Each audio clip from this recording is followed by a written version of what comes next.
Oke, halo Sobat Trader, kembali lagi bersama saya di channel IMDS Trading Tip.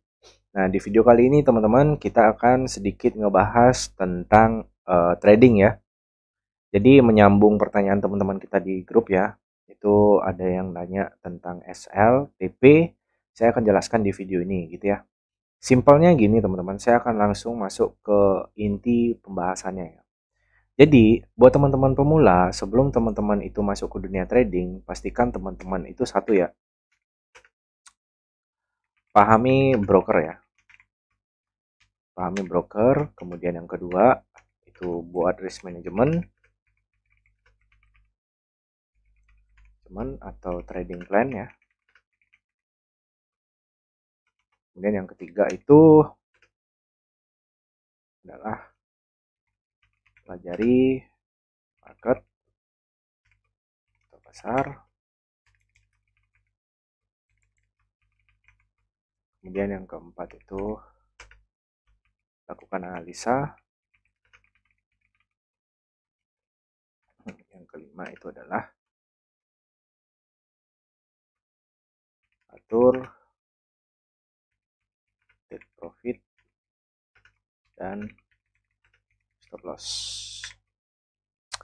Oke, jadi ini ya teman-teman ya. Nah, buat teman-teman pemula maupun pemula atau sudah profesional ya, saya akan sedikit bahas di sini. Saya dulu pernah di posisi teman-teman ya.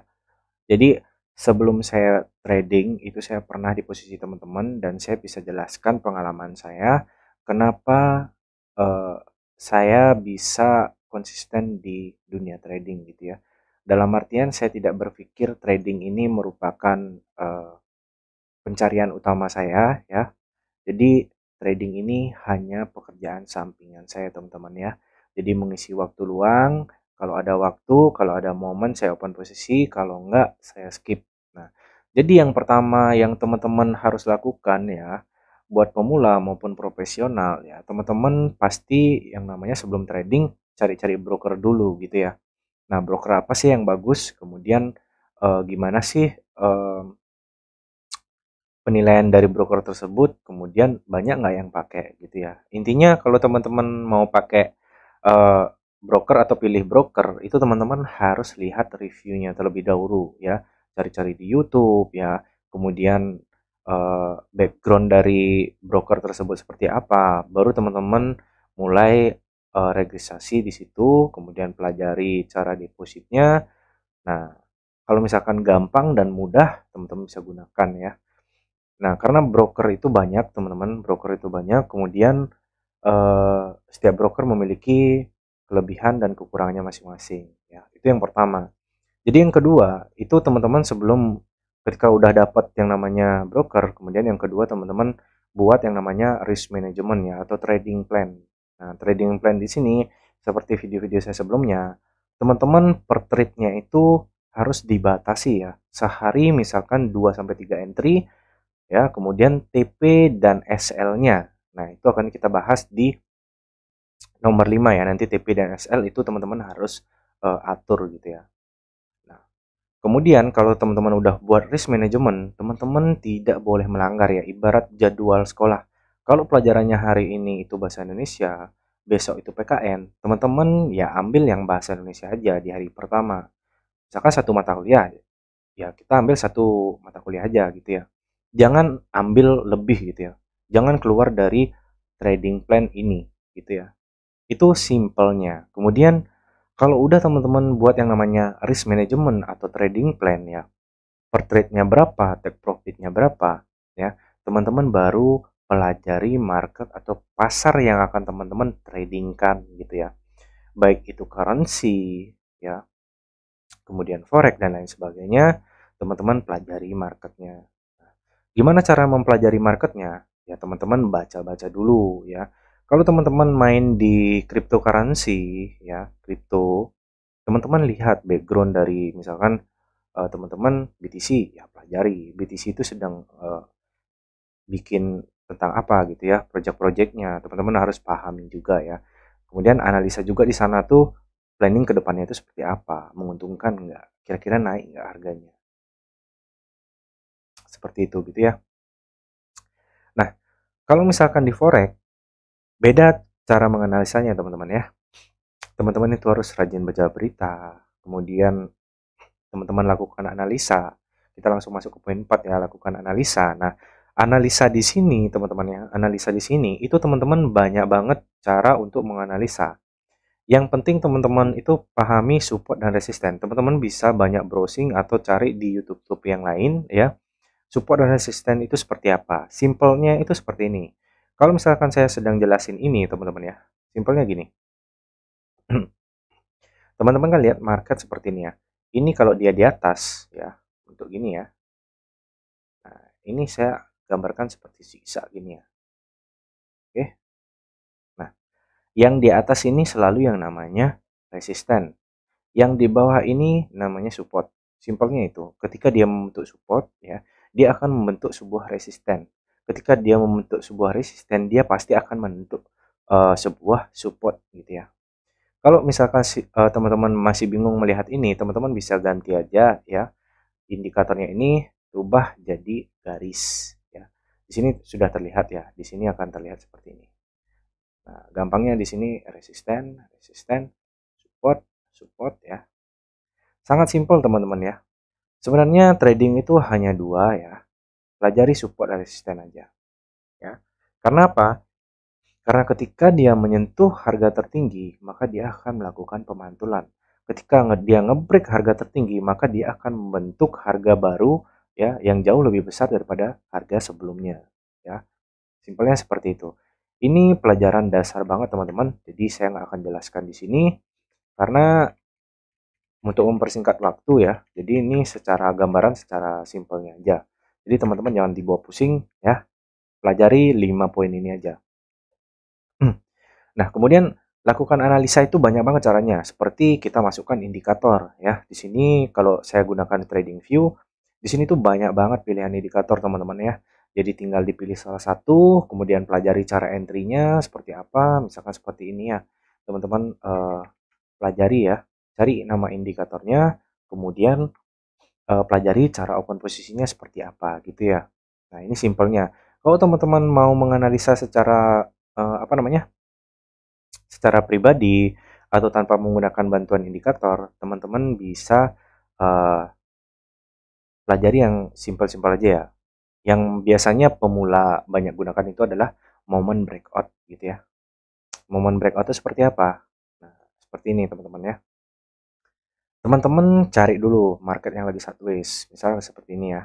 Nah, teman-teman kalau misalnya nggak tahu sideways, teman-teman pelajari dulu dasar-dasarnya. Karena ini simple banget teman-teman ya. Ini simple saya jelasin karena saya rasa teman-teman udah banyak yang tahu dan udah mempelajari juga gitu ya. Ini saya simpelnya gini. Oke, ini saya asal-asalin aja ya. Nggak usah bagus gambarnya. Nah, jadi momen breakout itu seperti apa? Nah, teman-teman ketika melihat market seperti ini, ya, ini kan ada garis pembatas ya, yang artinya di sini ada resisten, di sini ada resisten, di sini juga ada resisten, di sini ada support, di sini ada support ya, di sini ada support juga.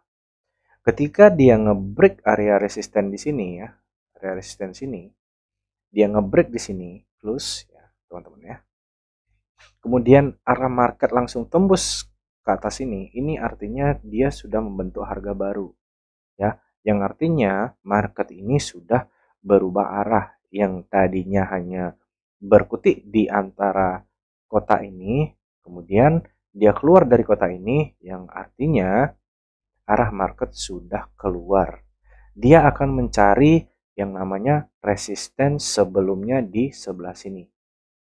Oke. Ketika ada resisten di sini, dia pasti ada pemantulan. Kalau dia ngebreak lagi, dia akan mencari area resisten yang tertinggi lagi di sebelah sini. Oke. Ini hanya gambaran simpelnya aja teman-teman ya. Gambaran simpel, singkat, jadi biar tidak memakan banyak waktu, teman-teman bisa pelajari di channel atau YouTube yang lain ya, yang sudah profesional. Karena saya itu dulu sama seperti teman-teman ya, mempelajari support resisten itu sangatlah eh, buat saya pusing karena beberapa orang tuh ngejelasinnya agak ambigu gitu ya. Ada yang jelasinnya candlenya harus ini. Saya pokoknya intinya ketika ada lancip aja di atas itu namanya resisten. Ketika ada lancip di bawah itu namanya support gitu ya. Nah, kemudian atur take profit dan stop loss. Nah, ini saya akan juga bahas ya sesuai dengan pertanyaan teman-teman. Jadi saya gambarin gini. Misal, goal. Saya pakai yang contoh di grup ya. Jadi di grup tele itu ada pertanyaan gini. Jadi saya copy aja di yang di grup tele gitu ya. Bentar, saya buka tele dulu teman-teman ya. Saya buka tele. Di tele itu teman-teman bisa diskusi ya dengan teman-teman yang lain. Karena minggu ini tuh lagi padat banget teman-teman ya. Jadi nggak bisa sambil ngebahas beberapa ini. Jadi saya coba bahas di sini ya.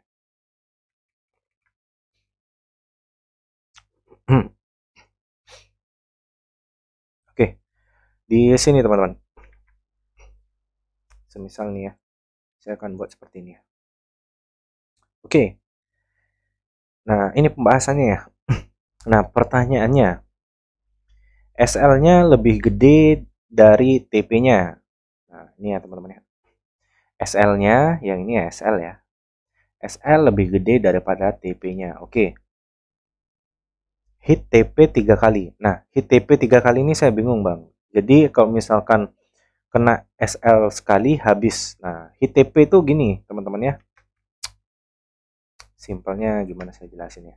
Saya tarik dulu di sini ya. Saya akan coba buatkan di sini langsung ya. Di marketnya langsung ya.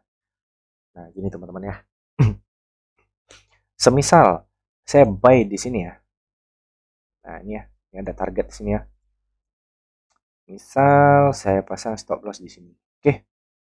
Nah, gini ya. Anggap sekarang saya open posisi di 20 atau 2035. Saya rubah dikit ya. Oke. Kalau dirubah nanti nggak sesuai gitu ya. Oke, gini aja bang.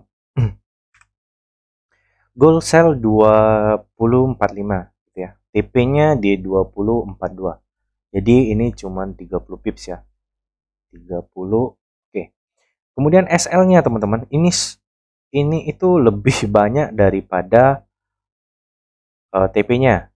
Yang artinya kalau digambarkan teman-teman, ya kalau digambarkan ini gambaran secara singkatnya gini ya. Saya akan coba ada resistance sini ya. Tunggu sebentar. Saya open by sini ya. Misal ya. Misal TP satunya di sini ya, sebelah sini ya. Kemudian stop loss-nya teman-teman bisa lihat sendiri. Di sini jauh lebih besar ya poinnya ya. Nah, misal gini ya. Ini hanya secara gambaran singkatnya ya. Nah, gini. Nah, anggaplah gini, ini di SL 2055 gitu ya. Anggaplah ini 2055. Kemudian TP satunya ini ya, ini TP satu ya. Ini saya anggap TP satu ya, ini TP satu ya. Atau enggak saya garisin aja ya. Di sini TP satu ya. TP satu, kemudian saya garisin lagi. TP2, saya garisin lagi. TP3, ya, saya garisin lagi TP4. Ini ya, misal gini ya. Oke. Semisal ini saya hapus dulu. Semisal teman-teman open posisi di sini, ya logis nggak teman-teman? Kalau misalkan stop loss-nya jauh lebih besar daripada TP1. Secara logis ya teman-teman ya, secara trading plan saya ini salah ya. Kenapa? Kenapa ini salah? Di mana-mana tidak ada yang namanya SL itu lebih besar daripada TP ya. Yang ada itu TP lebih besar daripada SL ya. Jadi teman-teman harus paham. Nah, kalau misalkan ada TP1 2042 misalkan di sini itu 2042 ya. 2042. Semisal nih. Ini 2042, oke? Saya nggak sih batasnya. Kemudian yang kedua di sini itu 2040. 2040. Oke, saya putih. Dan seterusnya. Ini saya hanya gambaran gini aja ya, 2040. Kemudian di sini 20.38.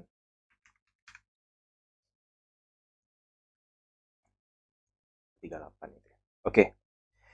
Jadi teman-teman, ini kan candle bergerak ya.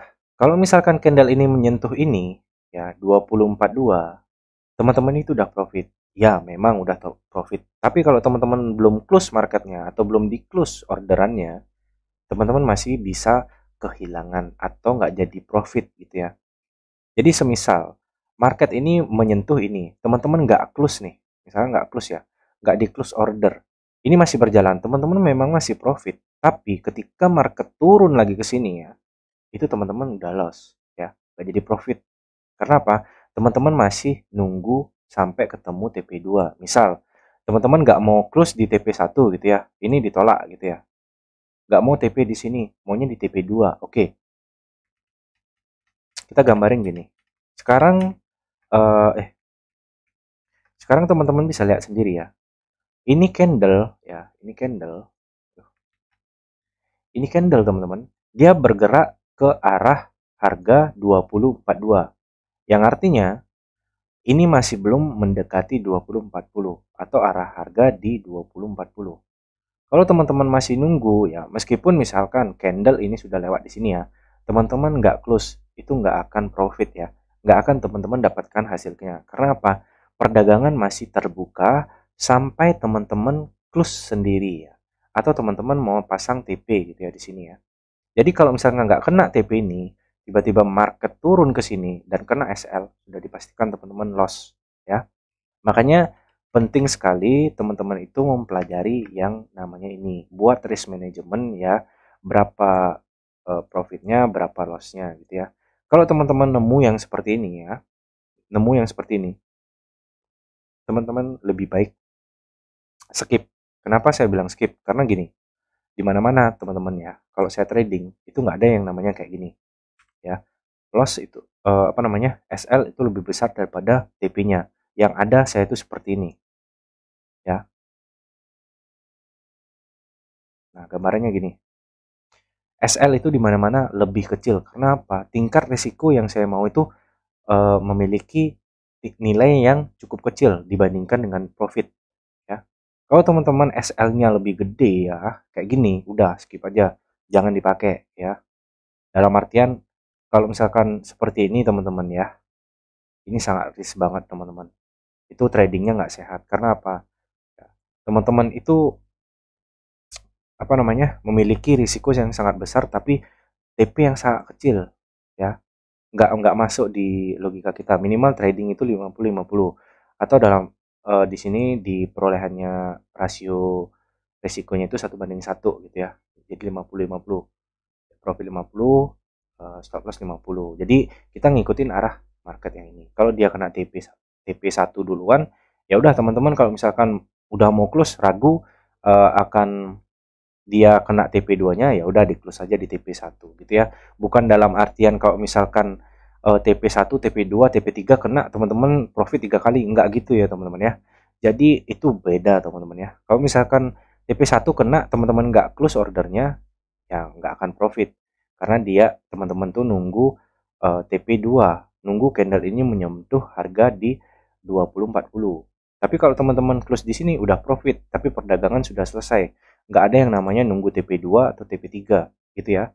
Jadi teman-teman harus paham itu. Oke, ini hanya sebagai contoh. Nggak ada yang namanya stop loss lebih besar daripada profit ya. Dimana-mana itu TP harus lebih besar daripada stop loss. Atau diseimbangin ya teman-teman ya. 50/50. Oke, nah simpelnya seperti itu. Nah, apalagi yang mau kita bahas ya? Saya coba buka grup lagi ya. Kayaknya itu aja ya. Nah, itu aja sih teman-teman ya. Jadi pembahasan video kita kali ini tuh hanya itu aja ya. Yang pasti teman-teman, yang pasti kalau teman-teman trading itu yang paling penting adalah psikologis ya. Jangan barbar ya. Utamakan demo, berlatih dulu sebelum masuk dunia trading. Kalau udah punya pengalaman, kemudian tahu arah marketnya seperti apa, di trade. Misalkan di demo teman-teman profit terus. Misalkan pas masuk ke real tiba-tiba loss. Nah, teman-teman tuh harus koreksi diri sendiri ya. Apa yang membuat teman-teman tuh loss di akun akun real, kemudian profit di akun demo ya. Karena teman-teman tidak membiasakan diri ya, ketika teman-teman masuk ke real ya, ke akun real, teman-teman itu pasti berpikir yang namanya, tuh ini pakai uang nyata loh. Kalau kemarin pakai uang demo biasa aja gitu, gak ada pengaruhnya buat kehidupan gitu. Tapi kalau real ini berpengaruh gitu ya. Jadi teman-teman tuh harus samakan pemikiran ya. Kemudian pandangannya juga harus disamain gitu. Anggap akun demo itu adalah akun real. Jadi teman-teman kalau misalkan trading ya harus belajar seperti itu. Dan yang paling penting itu risk management. Teman-teman harus atur per trade per hari berapa, TP berapa, SL berapa. Oke, mungkin itu aja video pembahasan kali ini biar nggak lama. Teman-teman terima kasih sudah menonton ya. Terima kasih juga sudah support channel ini ya sampai saat ini. Kalau misalkan ada pertanyaan bisa langsung chat di grup diskusi ya. Karena apa yang bisa saya bahas saya akan langsung bahas. Kalau misalkan belum bisa mungkin saya infokan untuk di skip dulu gitu ya. Oke, sampai ketemu di video berikutnya. Jangan lupa like, comment, dan subscribe ya. Share sebanyak-banyaknya. Karena share itu gratis teman-teman ya. Jadi bagikan juga kalau misalkan video ini bermanfaat buat teman-teman yang lain, teman-teman bisa share ya. Oke, itu aja. Sampai ketemu di video berikutnya. Bye-bye.